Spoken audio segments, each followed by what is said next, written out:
Amado Padre, te damos gracias por este día, te damos gracias por la bendición que hemos recibido al estar juntos, postrados ante tu palabra, ante estos maestros que han venido a enseñarnos, Señor, y que han tomado tiempo y dedicación. Gracias por los talleres que ahora estamos iniciando y te pedimos que sea tu Espíritu Santo guiándonos a un buen entendimiento, a un buen discernimiento además, para que de esa manera podamos guiar nuestros propios ministerios y ser fieles en lo que tú demandas de nosotros como siervos tuyos y pastores, muchos de nosotros en las iglesias locales donde tú nos has puesto. Oramos así en el nombre del Señor Jesucristo. Amén. Bueno, gracias por subir esos... ¿Cuántos escalones había? ¿Alguien los contó? Yo los iba a contar y lo olvidé. Entonces les iba a decir que gracias. Eso me demuestra que en realidad están interesados en el tema, porque si no de pronto se hubieran quedado en el segundo, yo me hubiera quedado en el primero, no hubiera subido para nada. El pastor y la política es el tema del taller. La verdad es que yo no pedí el taller, a mí me lo asignaron. ¿Por qué es importante? Bueno, habría que preguntarle a los organizadores. No, pero sí es importante, la verdad, sí es muy importante. Y la realidad de nuestro país demuestra que la participación directa de pastores, sean ellos como candidatos a cargos de elección pública, o sea ellos indirectamente apoyando a alguien, es algo muy frecuente que nosotros encontramos en nuestras ciudades y en las iglesias. Incluso existen partidos políticos donde el candidato es un pastor o donde se asocia directamente a una iglesia con un pastor o con un movimiento político. Entonces, ese movimiento político es el de esta iglesia. Todos nosotros hemos visto cómo en época electoral los candidatos políticos se acercan a diferentes grupos religiosos, dentro de eso incluyendo iglesias cristianas, para buscar apoyo. Y hemos visto cómo pastores o líderes de iglesias los suben a los púlpitos, les dan espacio en las tarimas para expresar al mismo tiempo su bendición sobre ellos. Lo que nosotros vamos a buscar en este tiempo es discernir cuál es el lugar que debe ocupar o que puede ocupar la política en el ministerio de un hombre y en la iglesia local. Es un tema en el que incluso históricamente ha habido algo de debate. Solamente si nosotros nos remontamos a la época de la Reforma, dos de los más prominentes reformadores, uno de ellos Calvino y el otro Martín Lutero, no pensaban exactamente igual. Martín Lutero, por ejemplo, él desarrolló la idea de las dos espadas o de los dos reinos. Él diferenciaba entre el reino espiritual, que es la iglesia, y entre lo temporal o lo secular, que es el gobierno. Según Lutero, el reino espiritual es responsable de las cuestiones de la fe, de la salvación, y está bajo la autoridad divina, bajo la autoridad de Dios. El reino temporal es el que mantiene entonces para Lutero el orden social, el que castiga el crimen, el que protege a la sociedad. Así que nosotros lo que vemos allí es que Lutero creía que había un gobierno secular que tenía autoridad directa sobre la vida civil, pero no sobre la fe de las personas. Eran dos cosas completamente diferentes. Para él la iglesia debería guiar a los creyentes en cuestiones morales, cuestiones de fe, pero el poder coercitivo era estrictamente restringido al gobierno. Obviamente Lutero, como buen cristiano, creía en la soberanía de Dios y creía que al final Dios dirigía la totalidad de estas dos esferas. Calvino propuso un modelo de gobierno religioso que influyó directamente en la política y en la religión en la ciudad donde él estaba, allí en Ginebra. Calvino veía al Estado como una institución que debía actuar de acuerdo a los principios bíblicos, defendiendo la justicia y el orden según valores cristianos. Aunque Calvino promovía una teocracia en Ginebra, también sostenía que los gobernantes debían responder a la ley de Dios. Y por lo tanto, para él, el pueblo tenía el derecho, incluso, decía Calvino, el deber de resistir a los gobernantes injustos. Entonces vemos nosotros allí de entrada que a través de la historia han sido posiciones que son similares en algunos aspectos, pero que también han tenido sus diferencias. Volvemos a las preguntas. ¿Qué es correcto a la luz de las Escrituras? ¿Hay algún área de libertad? ¿Hay algún versículo que quisiéramos encontrar y que diga no politiqueréis? o algo así, no sé cómo se diga. ¿Hay algún grado de participación, hay algún grado de responsabilidad que compete a los pastores? Y para poder responder esa pregunta yo voy a tratar de hacer algo un poco diferente a una predicación propiamente expositiva, sino que voy a abordar unas temáticas que podría ser cada propia de un sermón, pero que nos van a dar una base para poder hacer una respuesta más estructurada. Quiero tratar con ustedes primeramente acerca de los propósitos de la iglesia, según las escrituras, luego de las responsabilidades del pastor, ya mucho de eso se ha hablado acá, y luego sí tratar de hablar acerca del cristiano y la política. Entonces, primeramente, hablando de los propósitos y las prioridades de la iglesia, existen, si nosotros pudiéramos delimitar en grandes categorías, 3 grandes propósitos o prioridades que tiene la iglesia. El primero, ¿cuál es? Glorificar a Dios. El primero es glorificar a Dios. Hay muchos versículos en las escrituras, pero miren, por ejemplo, lo que Pablo dice en Efesios 1:12, dice Pablo, también en él hemos obtenido herencia, habiendo sido predestinados según el propósito de aquel que obra todas las cosas conforme al consejo de su voluntad, a fin de que nosotros, que fuimos los primeros en esperar en Cristo, seamos para alabanza de su gloria. Y dice más adelante en el versículo 13, en él también ustedes, después de escuchar el mensaje de la verdad del evangelio de su salvación y habiendo creído, fueron sellados con el Espíritu Santo de la promesa que nos es dado como garantía de nuestra herencia con miras a la redención de la posesión adquirida de Dios. Y dice, ¿para qué? Para alabanza de su gloria. ¿Qué quiere decir eso? Que absolutamente todo en el universo y todo en la iglesia debe ser hecho para la gloria de Dios. Todo en la iglesia, la predicación de la palabra, la edificación de los miembros, la comunión de los creyentes, la consejería, la predicación del evangelio también a los perdidos, todo absolutamente debe ser hecho para la gloria de Dios y todo pastor debe tener eso continuamente en mente. La iglesia entonces no es un fin en sí mismo, la iglesia más bien es un medio para tener un fin máximo y el fin máximo es que Dios sea glorificado. Entonces la iglesia debería centrarse en Dios y no en fines terrenales, en fines propios aquí limitados de la tierra. Los redimidos, además nosotros sabemos por el libro del Apocalipsis y otros libros de las Escrituras, que los redimidos van a alabar a Dios por la eternidad. Pero mientras tanto, mientras estamos acá en la tierra, mientras esperamos el regreso del Señor, la iglesia es la única esfera donde Dios se exalta, donde se exalta el nombre de Cristo de una manera verdadera y de una manera genuina. Entonces de ahí la importancia de no perder el foco de la iglesia. Pero la iglesia además, un segundo propósito de la iglesia es que la iglesia existe para edificar a los creyentes. Eso nosotros lo vemos también con claridad en las Escrituras.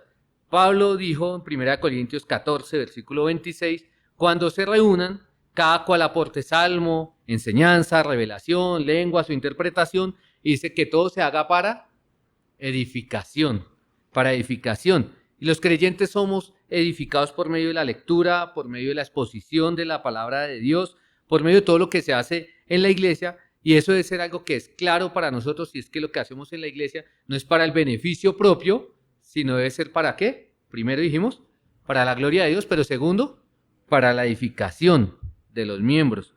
Cuando Pablo se despidió de los ancianos de Éfeso, recordarán ustedes allí en Hechos 20:32, él dejó claro cuál es el medio principal por el que la iglesia es edificada. ¿Y recuerdan cuál es? Él los encomendó a la palabra. A la palabra, siempre es la palabra. Por eso Pablo también pudo decirle a Timoteo, encomendándolo a su ministerio, ¿qué debía hacer él?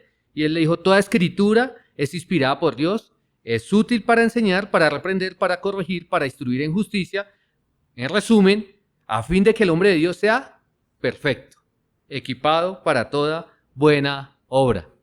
Las escrituras es lo que necesitamos para lograr ese propósito de edificar a los miembros de las iglesias en las que el Señor nos ha puesto. Pedro dijo, deseen como niños recién nacidos la leche pura de la palabra para que por ella crezcáis. Las escrituras son la que nos hace madurar.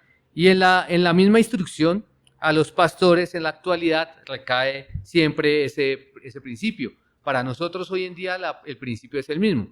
Es buscar la edificación de los miembros de la iglesia por medio de la predicación de la palabra. La iglesia también cumple ese propósito de edificación mutua cuando los miembros ejercitan los dones espirituales.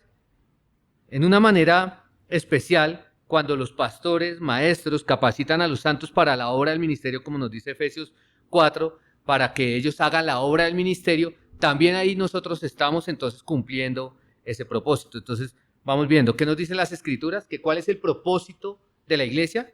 Glorificar a Dios. ¿Cuál otro? Edificar a los santos. ¿Y cuál creen que es el tercero? Naturalmente alcanzar a los perdidos, alcanzar a los perdidos. Una iglesia que busca la gloria de Dios, entonces también va a poner un énfasis fuerte, con claridad en la evangelización, tanto del área local como por todo el mundo, como lo dejó claro el Señor Jesús al final de Mateo 28, cuando les dijo a los discípulos, id y haced discípulos a todas las naciones, bautizándolas en el nombre del Padre, del Hijo, del Espíritu Santo, enseñándoles que guarde todas las cosas que os he mandado, y aquí yo, es decir, Jesucristo, estoy con vosotros todos los días hasta el fin del mundo. Entonces los creyentes deben ser consumidos por su responsabilidad como embajadores de Cristo, y ese es el mandato de Dios para la iglesia.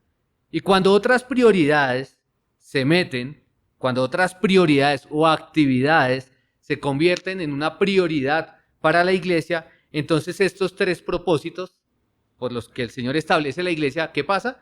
Pasan a un segundo, tercero, quizás último plano. Entonces la iglesia debería centrar sus actividades, debería centrar sus programas en esto, en predicar el evangelio, las buenas nuevas de salvación para alcanzar a los perdidos, predicar el mismo evangelio, predicar la palabra de Dios para alcanzar o para edificar, para ayudar a los miembros de nuestras iglesias a crecer en la estatura del varón perfecto, que es en semejanza a Jesucristo, y eso, resumido en una sola, como lo exponen algunos teólogos también, finalmente es glorificar a Dios.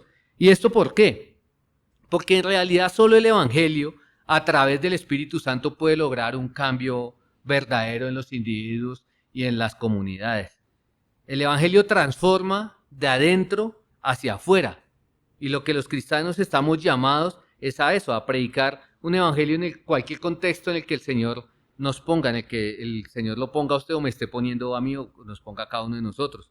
Entonces el activismo político puede llevar a la iglesia a perder su objetivo, a perder su misión.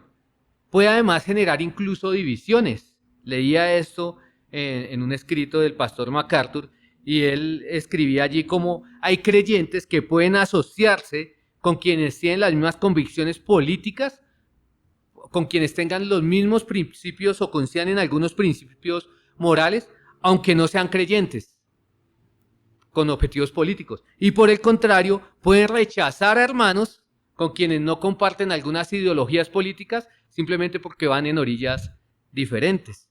En muchos casos, los pastores evangélicos, los líderes, los laicos, necesitan volver a enfocar sus esfuerzos en el mandato de Cristo para hablarle al mundo de Cristo, de Él, de la salvación.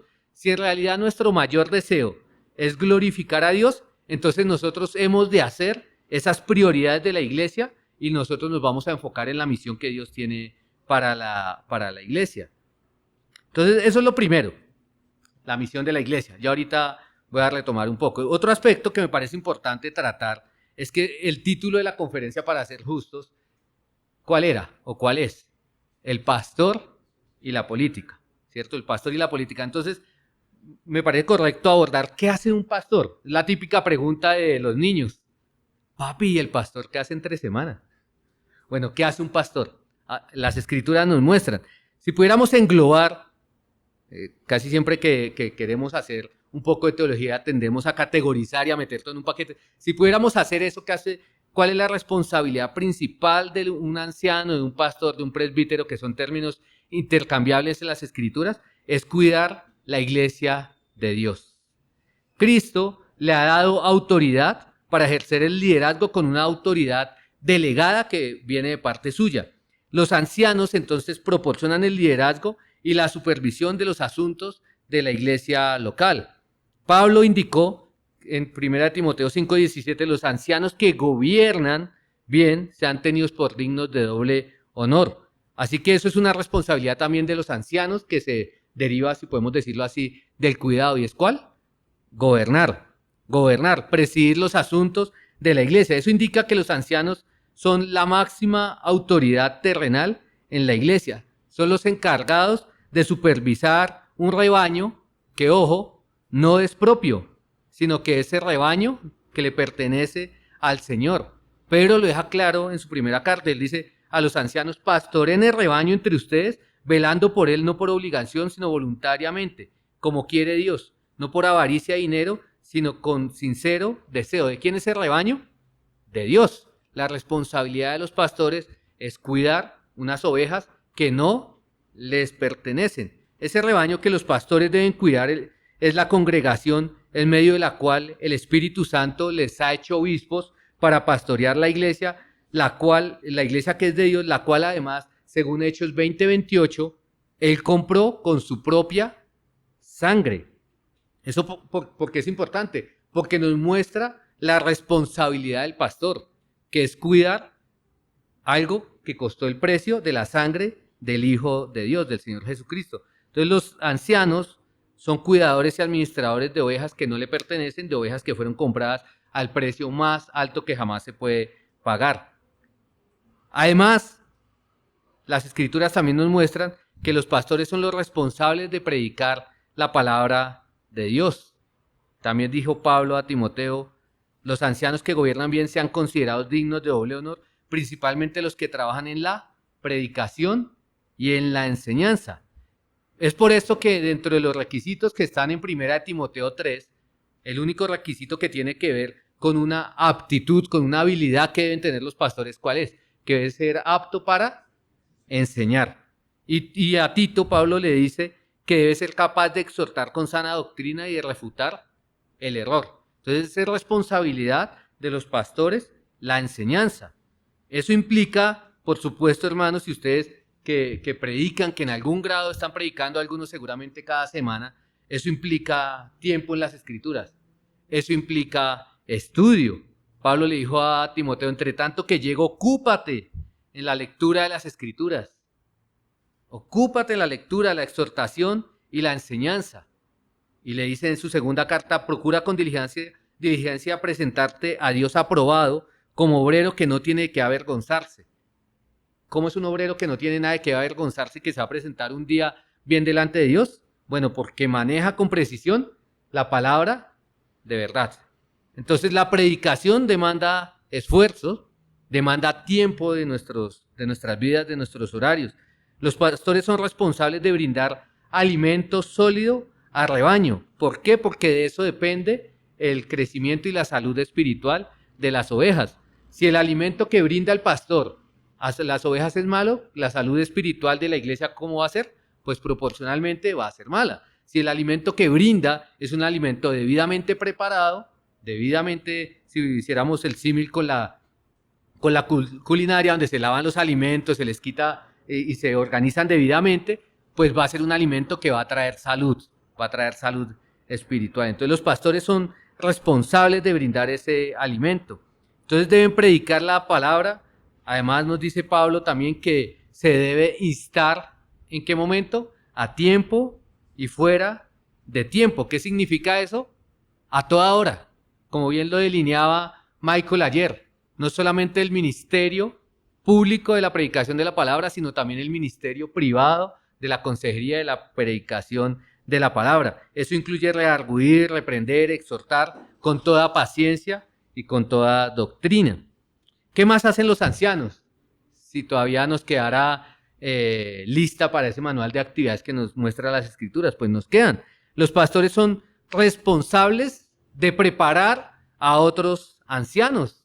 Pablo dijo en 2 Timoteo 2:2: lo que has oído de mí en presencia de muchos testigos, le está diciendo a Timoteo, tú también debes hacer eso, encargar a hombres fieles que sean capaces de enseñar a otros. Y luego de prepararlos, que eso no toma semanas, no toma meses, sino que toma años, entonces ¿qué debe hacer? Nombrarlos, como Pablo hizo con Timoteo, que impusieron manos, el presbiterio impuso manos sobre Timoteo, entonces también deben nombrar ancianos. Para que la autoridad del anciano o del pastor no sea socavada, su carácter debe ser un carácter ejemplar. Él debe decir, todo pastor, todo anciano, debe poder decir con humildad, como Pedro dijo, por tanto a los ancianos entre ustedes exhorto, pastoreen el rebaño de Dios entre ustedes, velando por él, no por obligación, sino voluntariamente, como quiere Dios, no por avaricia del dinero, sino con sincero deseo, tampoco como teniendo señorío sobre los que han sido confiados, sino demostrando ser ejemplos de rebaño. Entonces debemos enfocarnos en tener vidas que sean visibles y que podamos también ser visibles y tener comunión con los hermanos para ser un ejemplo para ellos. Eso es una responsabilidad. Deben poder decir con humildad, como dijo Pablo en varias oportunidades, sean imitadores de mí, como yo también soy imitador de Cristo. Así que el pastor no debe ser alguien que solamente aparece los domingos en tarima, hace su show y se va. Para nada, el pastor debe ser alguien que entonces está en contacto con la iglesia, huele a oveja, se ensucia de oveja y de esa manera puede ser un ejemplo para ellos. Y para poder hacer eso, ya lo mencionaban en varios hermanos en las predicaciones, Hechos 20-28, Pablo le dice a los ancianos de Éfeso, les dice, tengan cuidado de sí mismos. Entonces, primero hay que tener cuidado de su propia vida. Y luego dice, y de toda la congregación en medio de la cual el Espíritu Santo les ha puesto por obispos para pastorear la iglesia de Dios, la cual él compró con su propia sangre. Entonces el pastor también debe tener una vida vigilante, debe ser consciente de cada una de sus actitudes, en dónde dedica tiempo, en dónde dedica sus esfuerzos, de cómo maneja sus recursos, de cómo maneja sus relaciones, de cuál es su tiempo con la oración, como lo mencionaba el pastor Henry esta mañana. Y no solamente de cómo maneja su oración, sino que según Santiago, también los ancianos son responsables de orar por los miembros de la congregación. Noten, hermanos, las múltiples responsabilidades de un pastor, que si quizás ustedes no las habían dimensionado en realidad, no son pocas. No son pocas. Y no importa si es uno que es pastor sustentado, que recibe salario de la iglesia como es justo, digno de doble honor, de doble reconocimiento, o si es uno que como Pablo decide, o voluntariamente, porque la iglesia no tiene cómo sustentarlo, tener recursos de un trabajo independiente del trabajo que se pueda hacer a nivel ministerial. Las escrituras no dicen que hay unos requisitos y unas responsabilidades para uno y unos requisitos y unas responsabilidades para otro. Son las mismas responsabilidades. La Biblia no hace esa diferenciación. En definitiva, la vida de un pastor es supremamente ocupada, si quiere ocuparse de hacerlo con diligencia. Además, para no dejarlo aquí por fuera y ser justo con las escrituras, debe gobernar bien su propia casa. Debe gobernar bien su propia casa. Dice las escrituras, pues el que no sabe gobernar su propia casa, ¿cómo cuidará de la iglesia de Dios?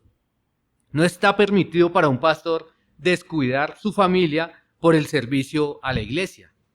La familia es la prueba de que el pastor tiene capacidad, que tiene liderazgo para cuidar lo que le ha sido encomendado por el Señor. MacArthur dice acerca del rol de los pastores, de los ancianos, dice, por designio de Dios, los ancianos juegan un papel central en la salud y en el funcionamiento de la iglesia. Los ancianos, los pastores, los maestros juegan un rol central. Tengo acá una lista todavía aún más larga. No quiero gastar todo el tiempo allí.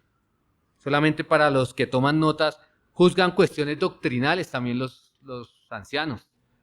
Ustedes recordarán Hechos 15, cuando hubo las diferencias en cuanto a si los cristianos gentiles podían ser cristianos sin hacerse prosélitos judíos. Y la decisión que se tomó allí es que Pablo y Bernabé subieron a Jerusalén a consultar, nos dice Hechos 15, con los apóstoles y con los ancianos. Los ancianos juzgan cuestiones doctrinales, así que hay que capacitarse. Los ancianos aconsejan y resuelven conflictos. Entonces los ancianos están llamados a ocupar un sinnúmero de actividades, todas ellas dadas por Dios. Todas ellas dadas por Dios. Hay que tomar decisiones, hay que ayudar a las personas, hay que decidir sabiamente inclusive cuáles son las prioridades para que aún dentro de las áreas ministeriales y dentro de las múltiples ocupaciones ministeriales, no ocupar el tiempo en las que no son prioritarias, que pueden ser importantes, porque no hay unas que sean importantes y otras que no, pero hay unas que son prioritarias. Y ya lo han delineado en esta mañana, que son dos principalmente, que es ¿cuáles? La oración y el ministerio de la palabra, bien lo delineó el pastor Tolopilo hace unos momentos. Entonces, el cristiano y la política. Entonces es claro que los propósitos de la iglesia no están relacionados con buscar o con proveer bienestar terrenal a su feligresía o a la nación. Su propósito es espiritual. Está relacionado con la gloria de Dios, está relacionado con la edificación de los santos, está relacionado con alcanzar a los perdidos. Sacrificar cualquiera de esas encomiendas entregadas por Dios significa violar la voluntad de Dios para su iglesia. La iglesia entonces no debe ser usada como una plataforma para perseguir objetivos electorales políticos en época de elecciones. Los púlpitos, que es el lugar de la predicación de la palabra, no deben ser prestados porque están destinados para la predicación de la santa palabra de Dios, y el resto sería darle usos indignos. Aquellos pastores que comprenden las obligaciones de su llamado van a llegar a una sola conclusión, y es que no tienen tiempo para darse a otros asuntos terrenales. A mí me cuesta mucho creer que existan hombres, y si existe, yo quiero conocerlo, con la capacidad de cuidar la iglesia de Dios, con los estándares que el Señor ha dado, con las responsabilidades que Él ha dado, la iglesia de Dios, que además, como ya lo dijimos, es la cual Él compró con su sangre, y al mismo tiempo dedicarse a su familia y además entrenarse o dedicar tiempo en asuntos políticos. Por hábil que sea, termina dedicando sus esfuerzos y sus energías en una de esos dos propósitos, pero va a descuidar el otro. O cumple en un lado, o cumple en el otro, o no cumple en ninguno. Una vez más, el Señor Jesucristo es nuestro ejemplo para tener ese balance y no perder el foco. Pilato lo tentó y él afirmó sin titubear. ¿Qué respondió el Señor Jesucristo? Mi reino no es de este mundo. Mi reino no es de este mundo. ¿Qué significa? Que Jesucristo mantuvo el enfoque en su misión terrenal cuando los judíos iban a hacerlo rey por la fuerza. Él se retiró para evitarlo. ¿Por qué? Porque él sabía que su propósito era más alto. Él tenía foco y seguro hubiera sido el mejor de los gobernantes terrenales. Seguro hubiera sido excelente, pero ese no era su propósito al hacerse hombre. Ese no fue el propósito por el que el Hijo del Hombre, por el que el Hijo de Dios tomó forma de hombre. Ese no era el propósito. La iglesia es sagrada y la razón por la que un hombre es constituido anciano en una congregación es para ocuparse de esas labores designadas. Inmiscuirse en esos asuntos terrenales es tener por poco el llamado celestial para trabajar en el llamado que el Señor ha hecho. Ahora, habiendo dicho eso, sin embargo, los pastores sí pueden cumplir responsabilidades políticas. Entonces ustedes deben estar diciendo, pero ¿cómo así? ¿Ahora se está enredando o está enredado o nos quiere enredar? No, permítanme explicarles. Los pastores pueden, por ejemplo, enseñar a su congregación a tener discernimiento para participar en la política de su país, para participar en la política de su país. Romanos 12:2 nos enseña y nos manda a no amoldearnos al mundo, sino a transformar nuestro entendimiento. ¿Y eso de qué nos está hablando? De todas las áreas en la vida en la que cada uno de nosotros como cristianos participamos. Entonces los pastores no están llamados a ser políticos, están llamados a cuidar de las ovejas que Cristo ganó por su sangre, y un día cada pastor tendrá que dar cuentas, como nos lo enseña Hebreos 13:17, pero los pastores pueden instruir bíblicamente la forma de participar en política. Pueden, por ejemplo, enseñar el perfil que debe tener un gobernante íntegro según las Escrituras. ¿Y esto por qué quiero decirlo? Porque es que la política no es algo despreciable en sí mismo, o no es algo grosero, no es algo vil en sí mismo. Son los hombres que participan en la política los que la hacen baja. Como cualquier otro oficio o profesión, hay algunas cosas, claro, que son netamente o claramente ilegales, que no son un oficio, que no son un trabajo, como algunos que dicen que hasta robar es un trabajo, y es que estoy aquí trabajando, dicen algunos, por supuesto no, pero la política es un oficio que en sí mismo no es indigno, no es como el narcotráfico, no es como el ladrón. La política no debe ser igualada a eso, aunque tristemente hay muchos hombres que participan en la política, que lo hacen mal, y entonces por eso se tiene una tendencia a generalizar. También pasa con otras profesiones que estuve meditando y no las voy a mencionar porque es probable que alguno de ustedes tenga esas profesiones y no quiero herir sus susceptibilidades con eso. Con lo que dice la palabra tampoco quiero, pero si lo voy a hacer, que lo haga. Pero entonces la política en sí misma no es mala. En realidad todos participamos en política, sea en primera fila o detrás. Aunque no seamos militantes ni estemos afiliados a un partido político. Por ejemplo, cuando usted y yo hacemos uso del voto, estamos manifestando nuestra posición política. Como ciudadanos de una nación democrática, como Colombia en la que estamos, tenemos derecho a expresarnos y tenemos derecho a escoger. Las Escrituras enseñan que nuestra ciudadanía está en los cielos. Sin embargo, eso no hace que nosotros dejemos de ser ciudadanos o que nosotros dejamos de pertenecer a los países en los que existimos, en los cuales nacimos, en los cuales vivimos, y tenemos que seguir viviendo bajo las leyes de los lugares en los que el Señor nos ha puesto. El cristiano frecuentemente se ve obligado a tomar decisiones terrenales, decisiones políticas. Aunque nuestros intereses claramente cambian y buscamos las cosas del reino de Dios cuando somos salvados, cuando el Señor nos llama a salvación y buscamos primeramente el reino de Dios y su justicia, seguimos siendo individuos y necesitamos saber cómo ser buenos ciudadanos y cómo hacerlo para la gloria de Dios. Y pienso yo que ahí es un área donde los pastores podemos ayudar a nuestra gente a pensar bíblicamente al respecto. Así nosotros lo vemos en las Escrituras. El Señor Jesucristo, cuando fue probado por los fariseos, ante la presencia de muchas personas, los fariseos y los herodianos le hicieron una pregunta de esas con trampa típica de ellos, y le dijeron, bueno, ¿es lícito pagar impuestos o no? ¿Qué hizo el Señor Jesús? Les pidió una moneda de un denario para mostrarles con las imágenes que es necesario que dar al César lo que es del César y dar a Dios lo que es de Dios. Detrás de eso, más allá de los tributos, hay una enseñanza, y es que hay un lugar para el gobierno y que hay un lugar para la iglesia. Hay un lugar para el gobierno y eso incluye el pagar los impuestos. El gobierno debe recibir los impuestos. Igual Pablo lo hizo cuando le pidió a Timoteo que orara. Él dijo, ante todo, exhorto ante todo que se hagan rogativas, oraciones, peticiones y acciones de gracias por todos los hombres, por los reyes, por todos los que están en eminencia, porque esto es bueno y agradable delante de Dios, nuestro Salvador. Eso es importante. Entonces, también los romanos, inclusive, los cristianos que estaban en Roma, ellos no se encontraban propiamente en una democracia, como nosotros, que tenemos, digo yo, ese privilegio de estar en ese sistema político. Ellos vivían en un sistema monárquico donde el rey era elegido por una asamblea. Los nuevos creyentes necesitaban saber cómo relacionarse con las autoridades, y entonces Pablo, inspirado por el Espíritu Santo, más allá del propósito de las Escrituras de instruir a creyentes siglos después, como somos nosotros beneficiados, pues como un buen pastor, les da instrucción acerca de cómo deberían ellos tener una relación con el gobierno. ¿Y qué les dice?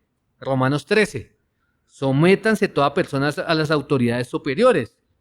¿Qué autoridades superiores hay? Bueno, está el gobierno, están los padres, están los jefes y está la iglesia. Y Pablo allí, hay algo que es importante, y es que no pone un paréntesis para decir que según su moralidad. No dice si son buenas personas o no son tan buenas personas. Si tienen una afiliación religiosa o no la tienen, no. Su argumento por el cual deben todos los cristianos sujetarse o someterse a las autoridades, ¿cuál es? Porque no hay autoridad sino de parte de Dios, y las que hay por Dios han sido establecidas. Dios, como el gobernador supremo, sin importar quién esté al turno en el gobierno terrenal, Él es el que está gobernando, es lo que dice. Lo que Pablo enseñó a estos romanos es que ellos deben confiar en la soberanía de Dios y someterse al gobierno de turno, sea de nuestro agrado o no sea de nuestro agrado.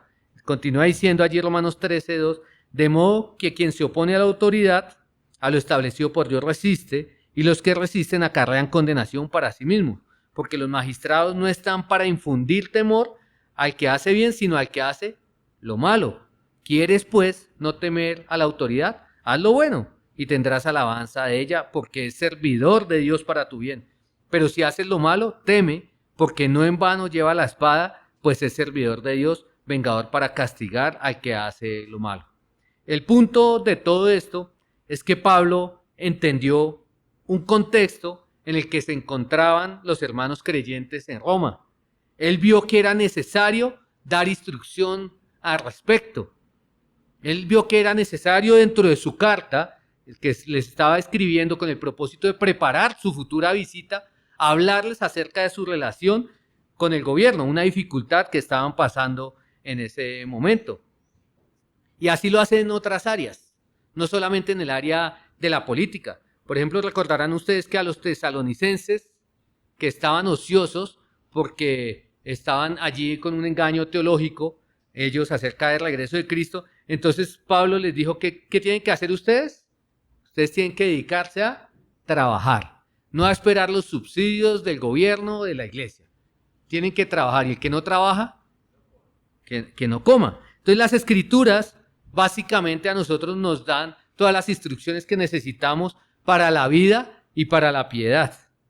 Las escrituras no enseñan la jerarquía de las autoridades como cuándo es correcto y cuándo no es correcto. Incluso hay algo también importante, y es que las escrituras, Lucas dejó en su registro de hechos, cuando hay un momento en el que hay que relacionarse de una manera diferente con las autoridades y cuándo es lícito, y no solamente lícito, sino que es necesario para nosotros desobedecer. Hechos 5 relata cuando Pedro y los apóstoles fueron llevados al Sanedrín, es decir, al gobierno religioso, político, y el sumo sacerdote les dijo esto, él les dijo, les dimos órdenes estrictas de no continuar enseñando en este nombre. ¿Y ustedes qué hicieron? Han llenado con sus enseñanzas y quieren traer sobre nosotros la sangre de este hombre. Es decir, quieren culparnos de la muerte de Jesucristo. Pero Pedro y los apóstoles respondieron, sencillo, debemos obedecer a Dios en vez de obedecer a los hombres. Lucas dejó este registro allí en su escrito. Recuerden que Lucas hace una investigación y de manera ordenada escribe, y lo escribe con un propósito. ¿Y cuál es el propósito? Que los cristianos de su audiencia primaria y los posteriores sepamos nosotros cómo relacionarnos con las esferas políticas. Y los pastores estamos llamados a ayudar a nuestra gente a pensar bíblicamente en todos los aspectos, incluyendo su relación con el gobierno, incluyendo las áreas políticas. Continuamente nuestros hermanos van a tener ese tipo de presiones y nosotros necesitamos ayudarlos a discernir, ayudarlos a pensar correctamente. Algunos dentro de las congregaciones pueden desear ser políticamente más activos. Pueden escoger como su carrera profesional la política. Pueden incluso ser candidatos a algún cargo de elección popular. Pueden elegir servir a la sociedad por medio del ejercicio de la política. Tenemos modelos de antigobernantes en todo lado, en la vida, los vemos en las noticias todos los días, los vemos en las escrituras, y si no, vean ustedes los jueces, vean ustedes los reyes, donde la mayoría fueron malos. Claro que también hubo algunos buenos, Ezequías, Josías, pero a través de la historia, lo cierto es que el Señor ha levantado siervos y siervos de Él que independientemente de su fe, Él los ha puesto allí, pero ha puesto siervos temerosos de Él. Dios ha levantado hombres piadosos que han sido dotados de manera especial para que lo glorifiquen en medio de la política y del gobierno. Piensen ustedes, Daniel era algo así como un asesor de alto nivel, como un consejero presidencial, que él recibió capacitación durante 3 años para poder realizar esa función. José fue gobernante. Las escrituras nos dicen que él solamente obedecía al faraón, es decir, que tenía mucha autoridad. Y durante la historia nosotros vemos eso, vemos que el Señor levanta también a hombres piadosos para ejercicios nobles. Se cuenta la historia de un hombre llamado William Wilberforce, quien lideró la campaña en contra del comercio de esclavos por 1806, y él era miembro del Parlamento británico. Y fue su fe la que lo llevó a emprender ese deseo, a llevar a esta noble causa. Entonces nosotros, ¿cómo equipamos a estas personas miembros de nuestras congregaciones? Bueno, de la misma forma como lo hacemos en todos los aspectos de la vida. A medida que nosotros vamos enseñando las Escrituras, debemos ayudarles a aplicarlas a realidades particulares de su vida. El mismo dilema que tiene un político, lo tiene el médico. El mismo dilema lo tiene un abogado. El mismo dilema lo tiene un profesor. El mismo dilema lo tiene un policía. El mismo dilema lo tiene un padre de familia. Hay múltiples dilemas y los pastores tenemos entonces esa responsabilidad de enseñar la doctrina, pero también de enseñar cómo aplicarla. ¿Recuerdan ustedes Nehemías 8, versículo 8? Donde es uno de esos textos claves cuando hablamos de predicación expositiva, porque nos delinea allí, dice que leyeron el libro de la ley de Dios, interpretándolo, esto lo hicieron los escribas, y dándole sentido para que entendieran la lectura. Se entiende esto como la lectura de las Escrituras, la explicación de las Escrituras y finalmente la aplicación de las Escrituras. La aplicación. ¿Y eso quién lo hace en la actualidad? Los pastores. Los pastores maestros, tenemos las herramientas para predicar la palabra de Dios, para estudiarla. Sabemos que tiene una sola interpretación correcta, pero que de acuerdo al contexto en el que nosotros nos encontramos, podemos capacitar a nuestra gente y ayudarles a que tomen decisiones sabias. Esdras mismo es un modelo de eso. Esdras 7:10 nos dice que Esdras había dedicado su corazón a estudiar la ley de Dios y a practicarla y a enseñar sus estatutos y ordenanzas a Israel. Entonces Esdras tuvo que hacer todo un proceso de exégesis, todo un proceso de interpretación de las Escrituras y aplicó a su propia vida antes de ir a predicar a otros. Y naturalmente cuando predicó a otros, cuando enseñó a otros las ordenanzas, también enseñó la manera práctica de cumplir la voluntad del Señor. Entonces las Escrituras y la responsabilidad del pastor nos permite a nosotros y demanda sobre nosotros que podamos enseñar a la congregación a aplicar diferentes principios. Podemos, por ejemplo, enseñarles cómo votar. No es necesario poner un nombre, no es necesario poner un apellido o un color, pero podemos enseñar, por ejemplo, que se vota por el menos malo. Se vota por el menos malo, porque es que nosotros no somos buenos tampoco. Las Escrituras nos habla de un plano santo en el que está el Señor y en el resto en el que estamos nosotros, que somos pecadores, donde no hay ninguno bueno. Entonces, partiendo de allí, lo que nosotros estamos eligiendo, lo que las personas están eligiendo, no están eligiendo un pastor, están eligiendo a un candidato y se les puede enseñar a los hermanos a tomar decisiones sabias. Los cristianos, como ciudadanos de un país, tenemos la responsabilidad de escoger aquel candidato que quizás mejor representa nuestros principios. ¿Cuáles principios? Los principios bíblicos, tales como el derecho a la vida de los bebés desde el momento de su gestación, tales como la libertad religiosa, tales como el derecho a educar a nuestros hijos, que les pertenecen a las familias y no al gobierno, tales como el derecho a educarlos en una sexualidad de acuerdo a las Escrituras, donde la biología también nos enseña que solamente hay varón y hembra como Dios los creó. No estamos nosotros en una dictadura, no estamos en una monarquía en nuestro país, estamos en una democracia en la que tenemos derecho a expresarnos, en la que tenemos derecho a oponernos haciendo uso de los medios legítimos que la misma democracia nos da. Y los cristianos que participen en la política deben hacerlo de una forma diferente. Cualquier cristiano que quiera participar en la política debe hacerlo de una forma diferente a la que la hacen de manera normal los políticos. Deben buscar servir y no ser servidos. ¿Y dónde aprenden eso los cristianos que quieren participar en política? En la iglesia. En la iglesia. Cada profesión, cada ejercicio, cada labor que va a ocupar un cristiano, tenemos nosotros como pastores la posibilidad de enseñarles a hacerlo de tal manera que lo hagan para la gloria de Dios, que lo hagan para la gloria de Dios. Así que todos tenemos este tipo de situaciones, todos tenemos este tipo de presiones y la presión política es una de esas. ¿Qué voy a decidir?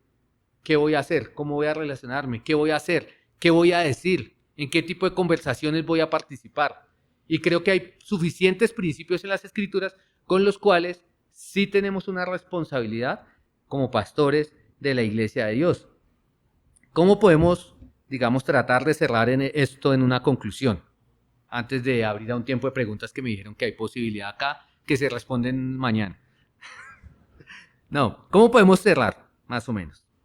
No debemos menospreciar, primero hemos dicho, los propósitos y prioridades de la Iglesia, usándola como plataforma política para proclamar a candidatos políticos. La Iglesia pertenece al Señor y tiene propósitos claramente definidos en las Escrituras. No cumplir con las obligaciones de pastor por buscar participación política es algo necio. La participación de un pastor en un partido político, como ya les dije hace un momento, puede ser motivo de división. Si en la iglesia hay hermanos que tienen una posición diferente, ese pastor puede estar generando claramente una división. Si un hombre es pastor y quiere dedicarse a la política, puede que no esté entendiendo lo alto o la grandeza de su llamado. Si aún así quiere irse a buscar un cargo de elección popular con una noble causa de servir a los demás, pues que deje el pastorado. Que deje el pastorado, que vaya. Pero si quiere volver, una vez fracasa en la esfera política y no consigue los votos suficientes, a mí personalmente me daría muchas razones, muchas dudas razonables para desconfiar de sus motivaciones, porque quizás está buscando la gloria terrenal, quizás está buscando seguidores más que servir, o no ha entendido su llamado. Y finalmente, creo que debemos enseñar a nuestros hermanos a pensar bíblicamente en todas las esferas de la vida, pero una de esas es esta, la esfera política, para que ellos tomen decisiones sabias, decisiones prudentes, de acuerdo a las Escrituras. Quiero terminar haciendo una oración y si alguno tiene una pregunta, creo que nos queda algo de tiempo porque tenemos hasta todavía 10 minutos más. ¿Listo? Entonces, inclinemos nuestro rostro y oremos.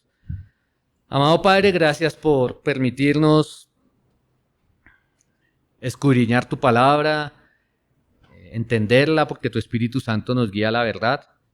Y yo te pido por cada uno de estos hombres, varones que están acá, que estén ejerciendo ahora el pastorado o que quizás más adelante lo vayan a hacer porque tú los estés llamando y los estés preparando para eso, para que tengan en alta estima esta institución o este organismo que es la iglesia, el cual es superior en todos los aspectos a cualquier institución humana, Señor. Aun cuando tú mismo instituyes los gobernantes, tú estás interesado más en el cambio interno de las personas, en la salvación de las almas, que en la transformación moral de una sociedad. Yo te pido que cada uno de los que ha sido llamados al ministerio no lo tenga en una estima poca, sino que lo tenga en el lugar adecuado, de tal manera que de todo su esfuerzo gaste todas sus energías para este propósito noble, porque un día va a tener que darte cuentas a ti de la forma en que cuidó la iglesia que fue comprada por la sangre de tu Hijo, Señor. Pero al tiempo te pido que nos ayudes a ser fieles y a ayudar a discernir, a pensar bíblicamente, a tener sabiduría con esas ovejas que van a estar presionadas a tomar diferentes decisiones, una de ellas el voto, pero muchas otras, incluyendo los que quieren tener una participación activa en la política, y que nosotros podamos capacitarlos y ayudarlos para que si en nuestras iglesias se están levantando esas personas con esa vocación, puedan hacerlo de una manera que te glorifique y que aún allí las personas entiendan que lo hace porque te está glorificando en medio del ejercicio político. Te damos muchas gracias y oramos en el nombre del Señor Jesucristo. Amén.